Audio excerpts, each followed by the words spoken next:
Yeah. Hello, everybody. Thank you for joining us. Welcome to the Sprout People event. Before we start, here's a quick reminder that all our events are streamed on YouTube, LinkedIn, Facebook, and Twitch. All talks are recorded and can be found later on YouTube as well. So feel free to go and browse any of our older sessions that you might have missed. Um, and we'll just wait for a couple of other people to join us before we jump into the session. But just a quick peek. The perk of joining a live session with us is that you get to share your insights and ask questions via Slido with us. So we're looking forward to interacting with our audience. So today's session, we'll be talking about the rise of synthetic reality with Aurelian Cotuna, who's the CPO at Jobiqo. Aurelian has over 15 years of experience in the industry and is not only the CPO at Jobiqo, but is also the founder at Studilia as well. Um, and before we jump into his talk, I'll go through a quick introduction on myself. So, my name is Zara, and I'm an associate product management consultant at Product People. And I will be your host today. A little bit about my background is that I have a background in software engineering and a lot of experience working with startups and large corporations across different domains, whether it's e-commerce or it's AI-powered customer experience, autonomous vehicles, and so on. Um, for anybody who is not familiar with Product People, here's a quick introduction on us. Product People provides interim product management, product ops, and transformation acceleration services through our 40-50 product managers, in-house product managers. We also run one of the largest PM communities in Europe with more than 60,000 members across the globe. But before I hand this over to our speaker, we'd love to hear a little bit about our audience, and just to get to know what kind of audience we'll be addressing. So do let us know your input through the Slido link or posting in the comment section on LinkedIn or Facebook or YouTube. So what does synthetic reality primarily refer to? The use of AI to create or alter human-like experiences, the virtualization of physical environments, a new type of augmented reality headset, or a philosophical theory about consciousness. I'll give a couple of seconds until we have our answers. But in the meantime, Aurelius, anything you would like to add into as just a pre-introduction to synthetic reality for our audience? Yeah, so thank you very much for the introduction. I'm very excited to be here today with you.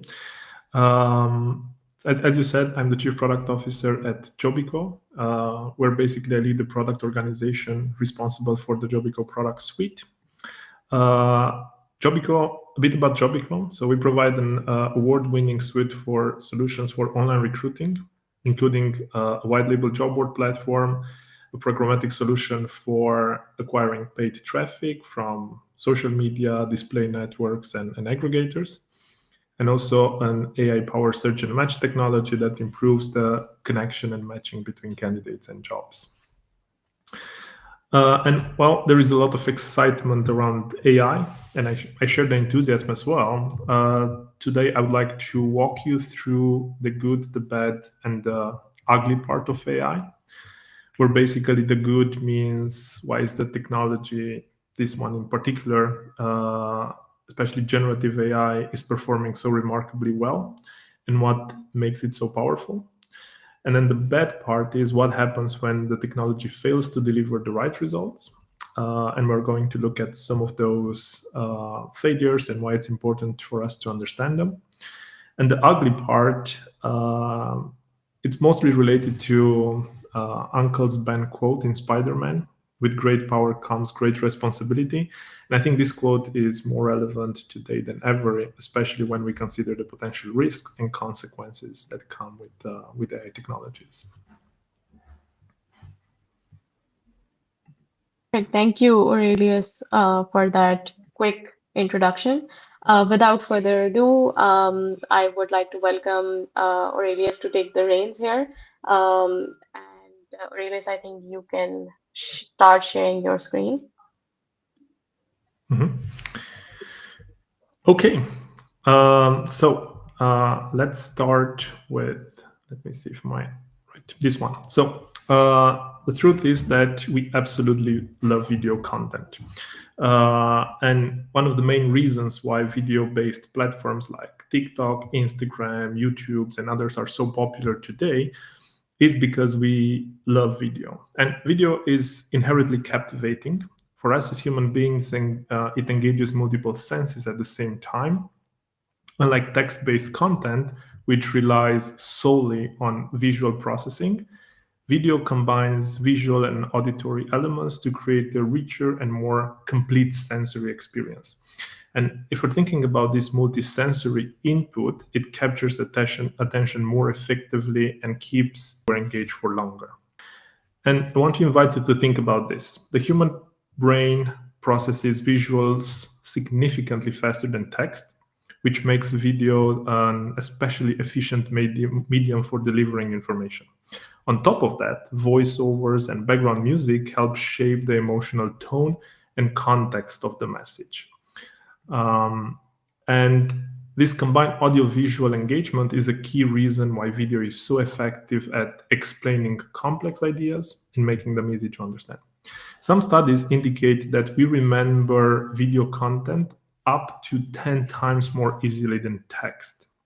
And when we combine the power of video with storytelling and the fact that we are naturally drawn to stories, we get highly effective, engaging content that we consume more easily, we process faster than text. The content involves us emotionally and through our senses, and we remember it more effectively. And also it helps us connect more deeply with the message. So I think it's safely to say that if a picture is worth 1,000 words, then a video is priceless. Now, with that being said, let's take a moment to think about the following important element, or the following important question. Why does it feel like AI is developing faster than ever before? And is this actually the case? And I think from my perspective, AI development really is accelerating, and there are a few key reasons for it. There is now an unprecedented volume of data available for training. Think about just video content alone. Platforms like YouTube host billions of videos with hundreds of hours of new content uploaded every minute. So this creates a massive data set that can be used to train and refine modern AI models. Of course, not only YouTube is used for this, there are other platforms as well, but we just take one to put things into context. The cost of data storage and also computing power has dropped significantly over the years, making it economically feasible to store, process, and also analyze this huge data set at scale. And also this rapid evolution is further fueled by significant global investment in generative AI from both big tech companies and startups alike, which accelerated research, innovation, and deployment. So if it feels like everything in AI is moving at lightning speed right now, you're just not imagining, it's true. Now, I want to touch a bit upon how do we actually get the video with AI and how AI would generate the video. Because when we're thinking about data is bits, it's one and zeros, and how do we actually get the video? How does the AI actually perform this? Of course, I'm not going to go into the mathematical formulas today with you to share the formulas on how it does that. I'm going to keep it a bit high level, but I think it's important to understand a few things. Well, there are different ways to generate the video. The model AI technology uses a model which is called the diffusion transformer model. This works by starting with noise, and as you can see here in step 1. And then basically the AI would refine and will shift the pixels around in different steps and in different number of times until it gets something that it recognizes as an image. So basically the diffusion transformer model uses noise to generate one image.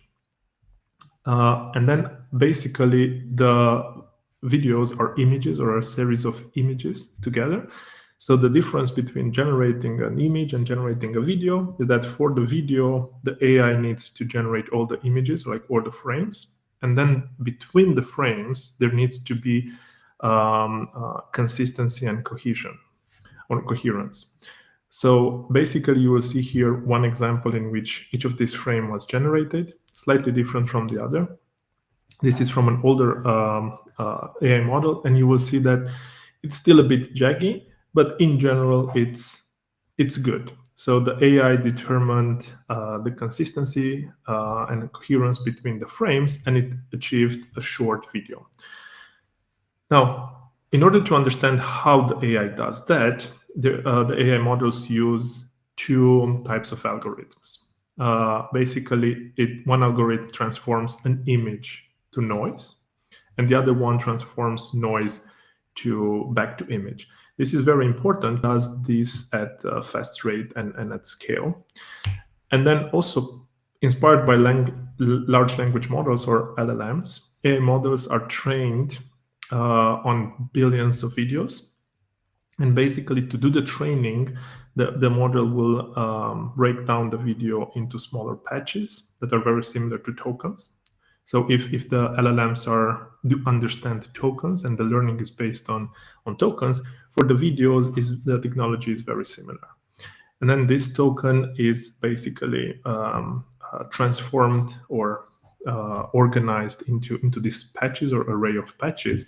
And then basically the AI works with that.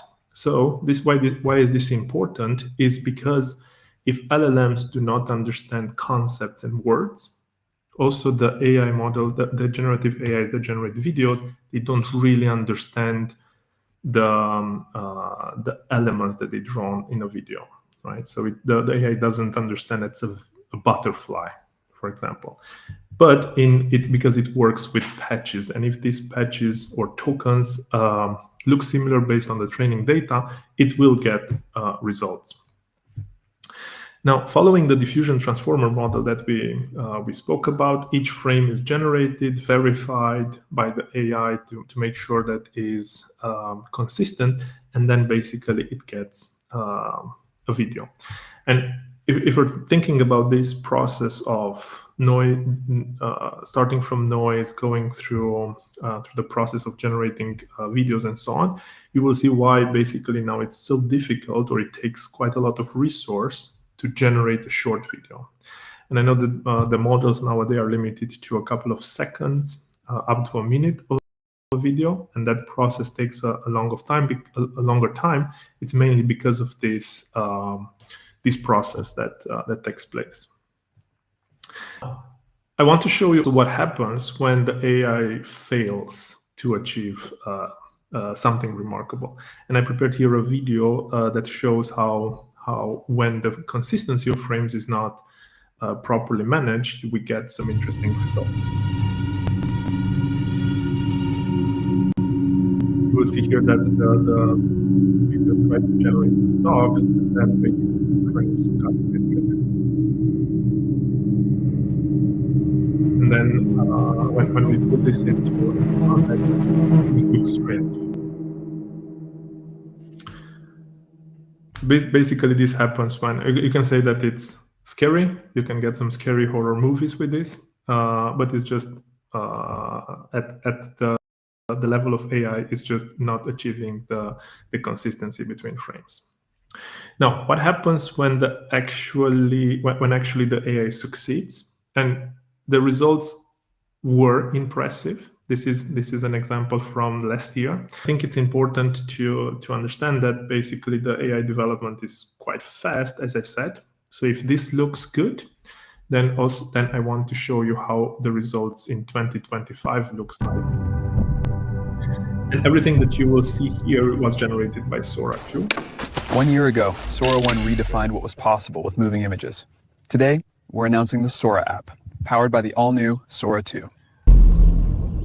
So I took this video, but it should not be a commercial to Sora. But I think it's amazing to compare the version 1 and version 2 and see what they achieved in relatively short amount of time. So we see here that basically we now can create quite fascinating scenes with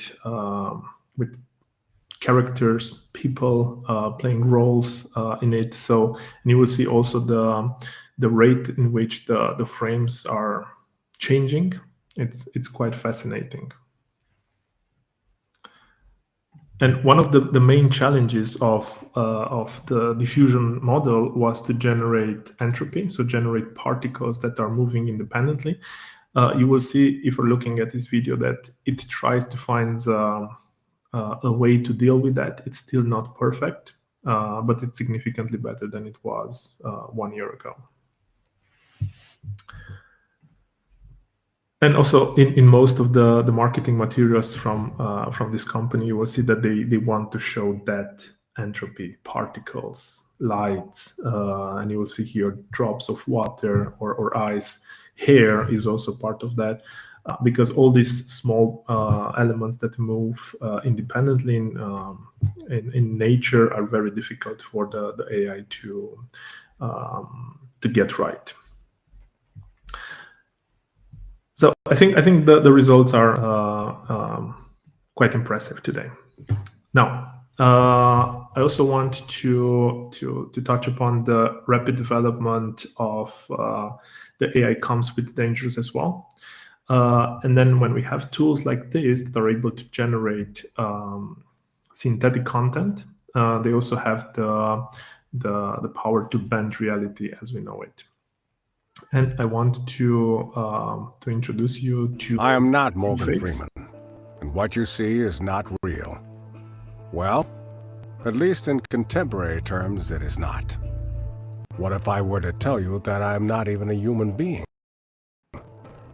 Would you believe? What is your perception of reality? Is it the ability to capture, process, and make sense of the information our senses receive? If you can see, hear, taste, or smell something, does that make it real? Or is it simply the ability to feel? I would like to... So I think in this video it makes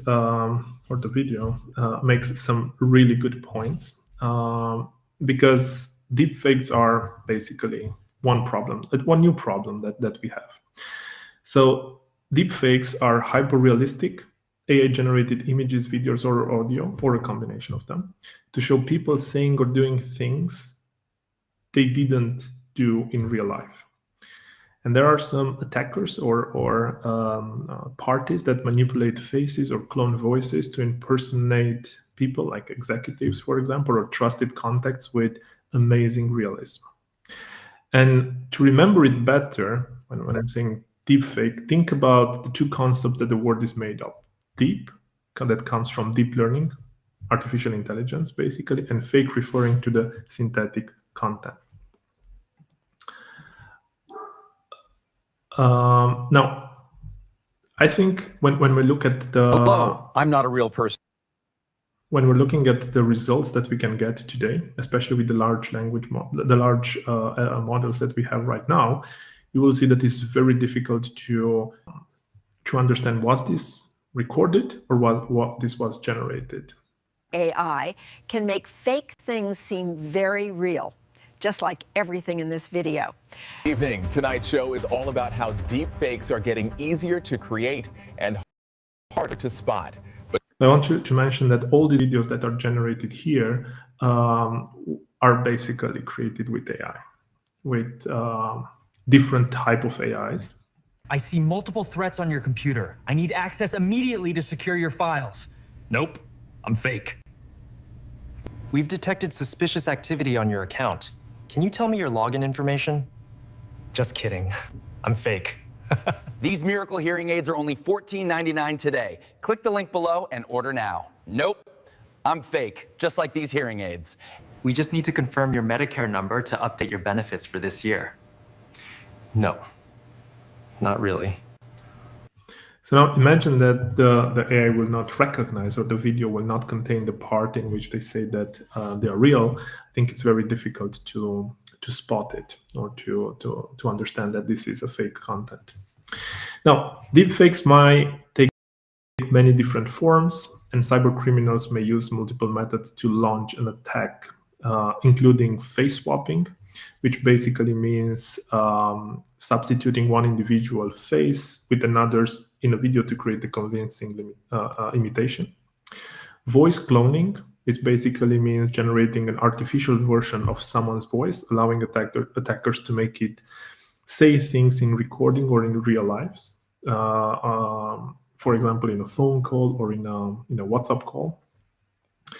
The more advanced type contains lip syncing, which basically means modifying an existing video so it looks like the person is speaking the words they never actually said.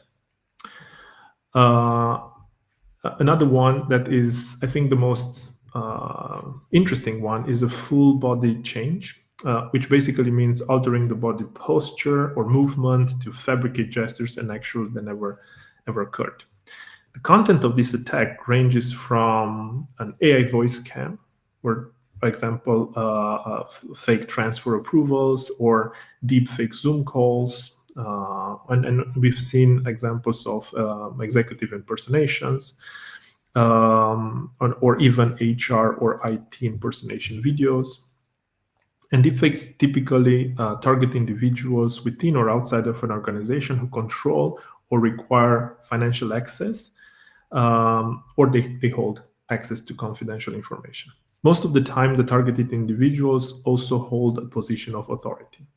This is the most common case. However, lately, and especially this year, there were also different attacks targeted toward individual, not only towards companies or people in the position of authority.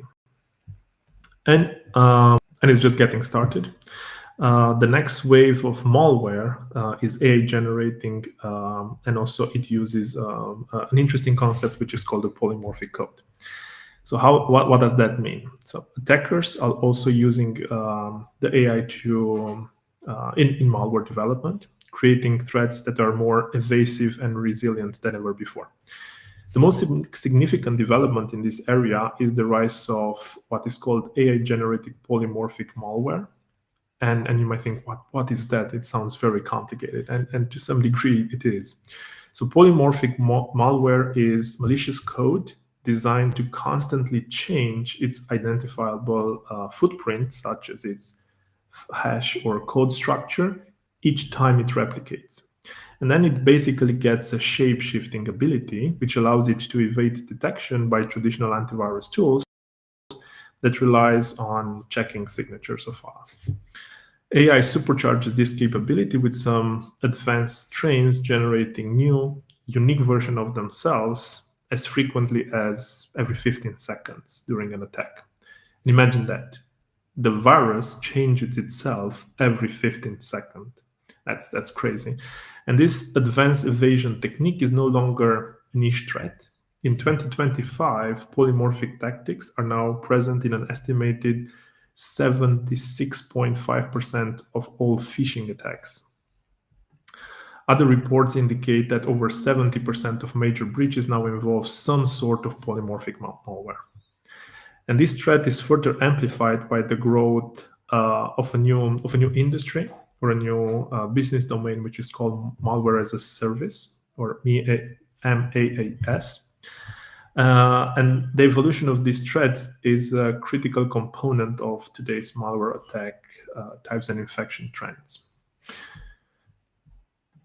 So, of course, we spoke a lot about the scary things, and I think that all of us need to be aware of these risks when we build products. In real world, unfortunately, it's not all rainbows and sunshine. User needs for easy solutions. Some days are stormy, and I think it's good to be prepared for these days.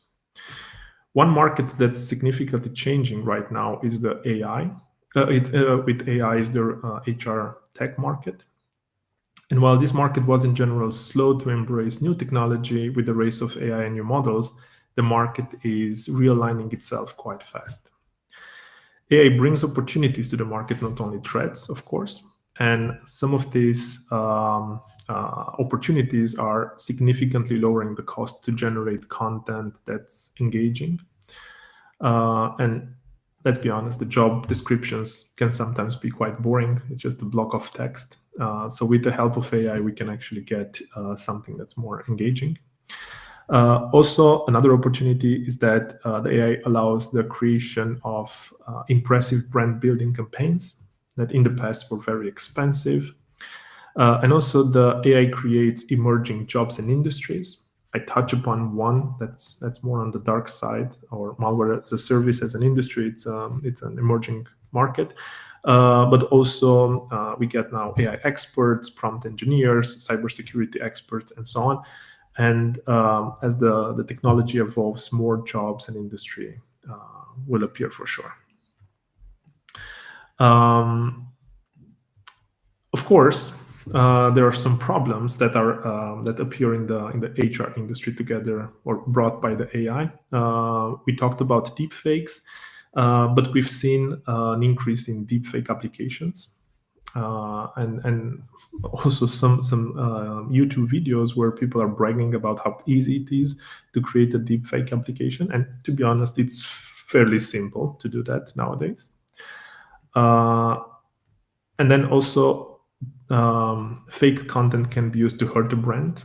So in the past, to hurt a brand was more difficult, but today I think it's fairly easy to do that with these technologies. And of course, another important one is the serious threat to privacy and security. And I think privacy and security, especially in the HR tech, are one of the most important elements. And now we see some serious threats here as well. So we talked a lot about the scary things, but I think it's important to understand what we can do. And the most important question that I like to bring today in this presentation is, can we stop the generative AI development? And I'm not going to sugarcoat it for you, but I think the answer is simply no. Once these boxes have been opened, it will remain open for a long, long time. So then the question is, what can we do about it?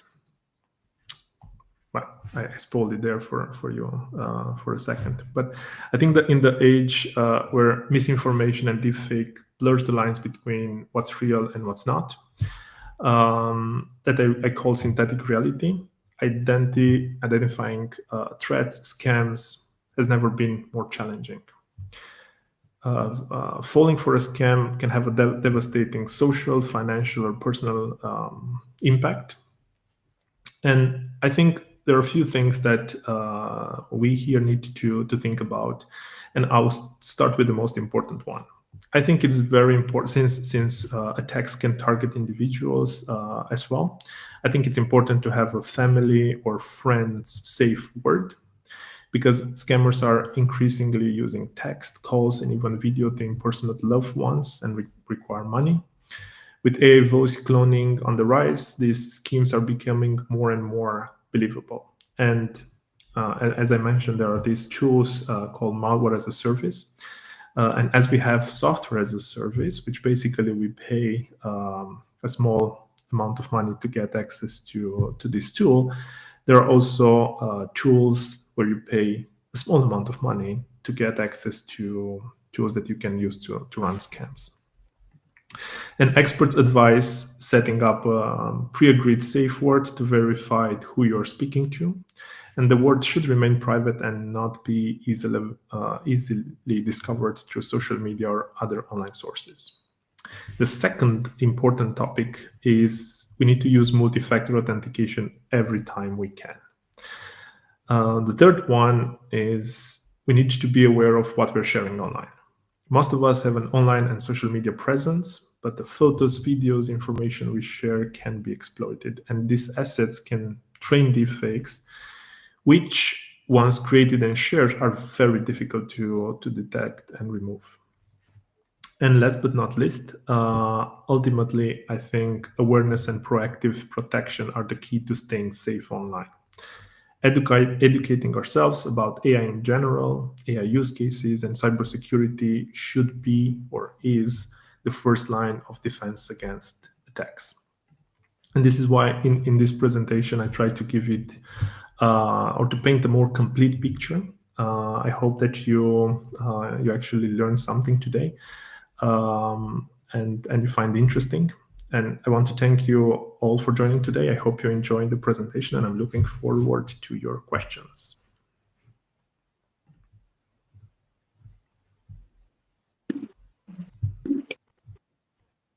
Perfect. Thank you, Aurelius, for this lovely talk. Yeah. We're going to open the floor for some Q&A, but before we head to Slido, please head to Slido and submit any questions that you have for our speaker.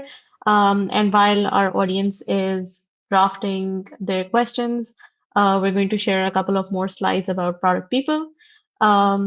So we are typically invited to join teams as interim product managers or product leaders, or as product coaches or consultants to upskill product management or operations teams, or we help accelerate transformations within teams, teams that are in the middle of mergers or any other form of transformation. Here are some of the clients that we've worked with before. Finally, there are some statistics about our company.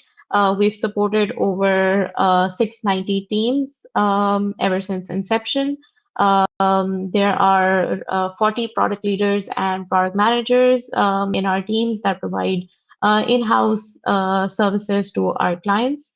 And as a woman, I'm super proud to say that our team consists of almost 60% women in leadership, which is super cool.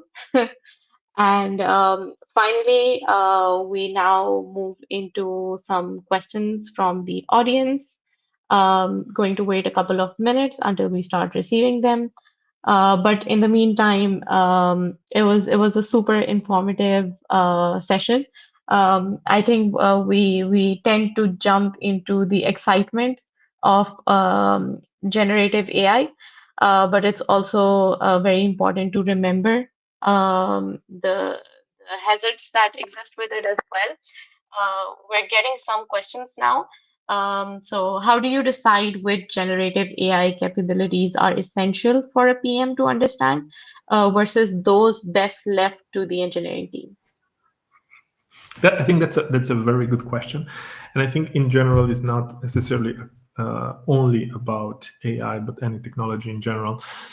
I always say that product managers need to think in terms of use cases, need to think in terms of problems for users, and then solutions, while the engineering team need to think in terms of algorithm and basically how do they implement those solutions.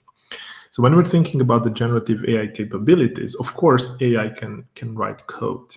So that I think this is an important part that we need to touch upon today. We talked a lot about malware.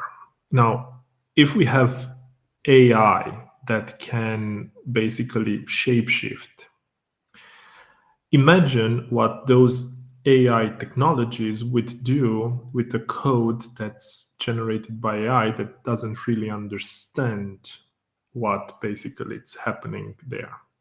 So I think the more PMs or product people try to take over the roles of good engineers, the more the surface area of attack or exposure for AI algorithms like this, like malicious ones, increases significantly. So I think when we think about where PMs should focus, they should focus on understanding the use case. They should focus on understanding the business impact of a feature and how that solves a problem, and then leave the implementation for the engineering. I'm not a big fan of vibe coding, as you can imagine. And the main reason is not that we as PMs, we cannot do it. With AI, of course, we can do it. But I think not being aware of fully understanding the implications of that code, like an engineer would do, would basically introduce risks that can then be exploited quite easily.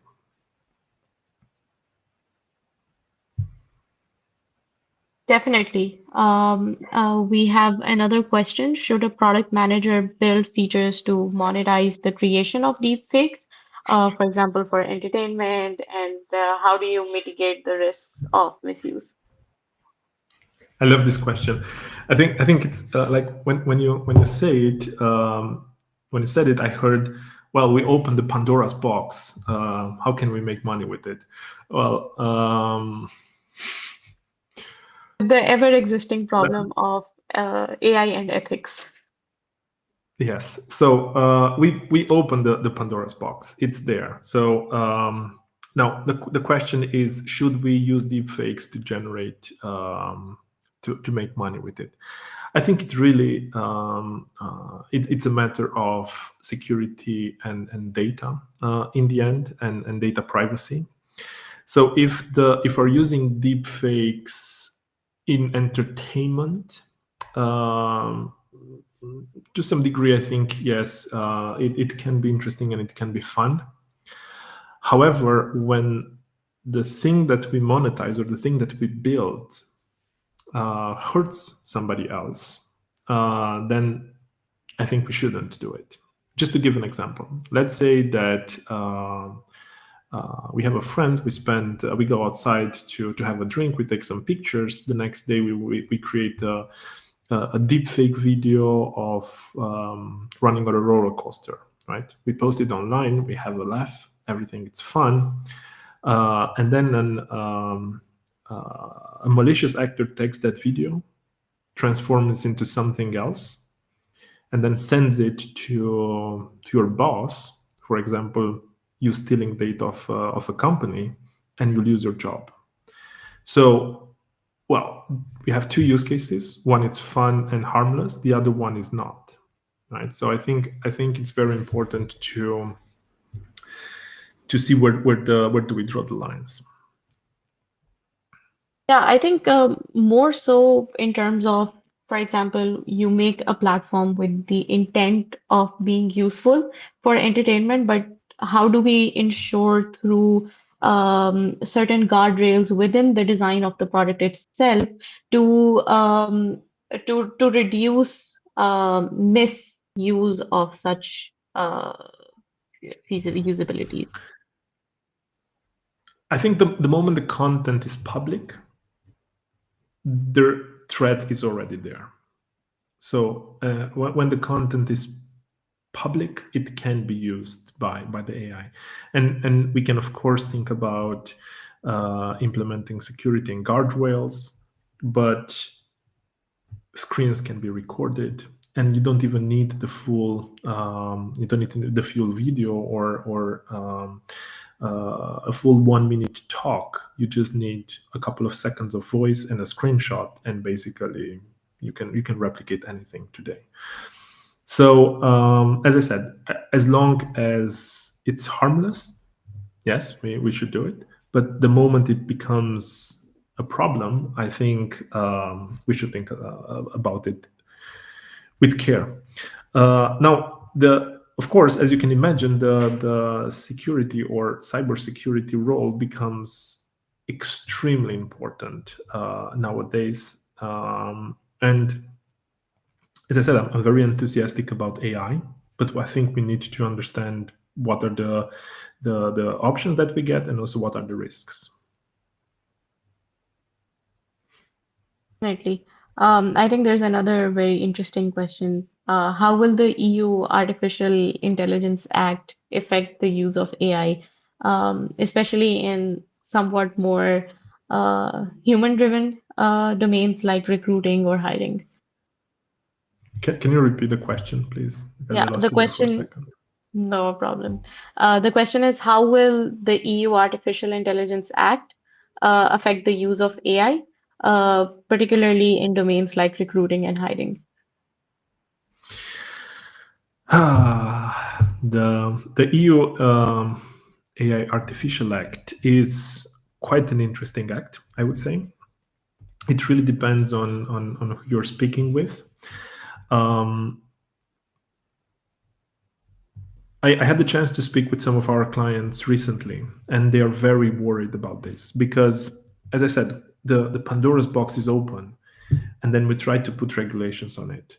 And since regulations are also only applied to the European countries, what happens with the other countries where they don't have this regulation? And there are voices that consider that this regulation or EU Artificial Intelligence Act, it's basically creating an uneven playing field where companies from Europe are basically stopped to innovate while all the others are not. And then basically on a worldwide scene, this creates an uneven playing field, right? Basically, we're losing competitiveness with it. However, the act in itself has a good intent, basically to protect the users, and especially the recruiting is a critical domain, part of this act, where basically we can't use AI to trick people and we need to protect the data. But as I said, the data and the AI Act applies to Europe. It comes with good parts, and also it comes with, to a certain degree, a perceived loss of competitiveness. Now, how will this affect the use of AI? I think it's very hard to tell because on one hand, the AI Digital Act, it's good. On the other hand, it's not. So I think we will just need to wait to see how things evolve. Will this act change? Will it be embraced by other countries as well? I think it's very hard to tell what the future would bring. But I think it's important to understand how the technology works, even if we cannot use it in Europe because of various things. Because I think the more understanding we have, the better we can prepare and protect ourselves. That makes complete sense. We have another question. Since AI can generate sophisticated malware much faster now, what defensive features should a PM prioritize in communication or financial products? Wow, that's a very good question. And my favorite answer to very complex product question is it depends. So basically, I think security should be prioritized on all the roadmaps. So if security is an afterthought on your roadmap, you should definitely make it a central element of any product that we're building. Also, security needs to be an integrated part of a process, an internal processes, because we're using tools, we're using data, and we use different communication tools to communicate with our teams, and then the malware can actually get into that process and have a significant negative impact. So in terms of defensive features, I think we need to look at the standard features first, like for example, two-factor authentication, antiviruses, firewalls, and so on and so forth, which can stop some malwares, not all of them, especially not the sophisticated one. And then the other one or the other features should be tailored towards how do you protect and how do you access data. So data access, data protection, and then data sharing. It's very important. And every time, and this is one thing to keep in mind. Every time you're working with user-generated content, you should start with the idea that somebody is going to attack you. Because if I can upload anything into a system, that is a door for an attack to enter the system. And so keep this in mind. And few months ago, I was discussing with somebody that had a platform where users can upload images, and basically they were hacked via an image. So there was this interesting virus or malware that was an image. So somebody uploaded a JPEG and hacked the system with it. So it's very interesting and fascinating at the same time. But as again, going back to my initial answer, if users can generate content, you should always think about it as, is it safe? Yeah, I think as AI systems are evolving, so will defensive techniques need to evolve with it. It's just every day it's new forms of AI implementations that we're seeing. Uh, yeah, but The Aurelius, the thank the, you. the Yeah, interesting the yeah, go interesting ahead. thing, one more to say, is I definitely agree with you that as the viruses evolves, the defense techniques and technology evolve as well. But there is always a lack behind. So first, the damage needs to be done. So then the entry points needs to be identified and a solution to be found. And then with malware that can shapeshift, you can imagine that that becomes significantly more difficult, right? Because basically it changes every 15 seconds or every minute. Now imagine how much effort some companies and some experts in cybersecurity need to put into identifying that. But even if they do, most of the time they can only do something once the damage was done and identified. Exactly, and there's only so much researchers can figure out on their own. There will always be attack surfaces that are unknown and come up randomly through innovation. Um, but thank you, Aurelius, for sharing your knowledge and your insights with us. And thank you to our audience for listening and sharing some super, super interesting questions with us. If you'd like to stay connected, please scan the QR code to subscribe to our newsletter for more inspiring product stories and insights.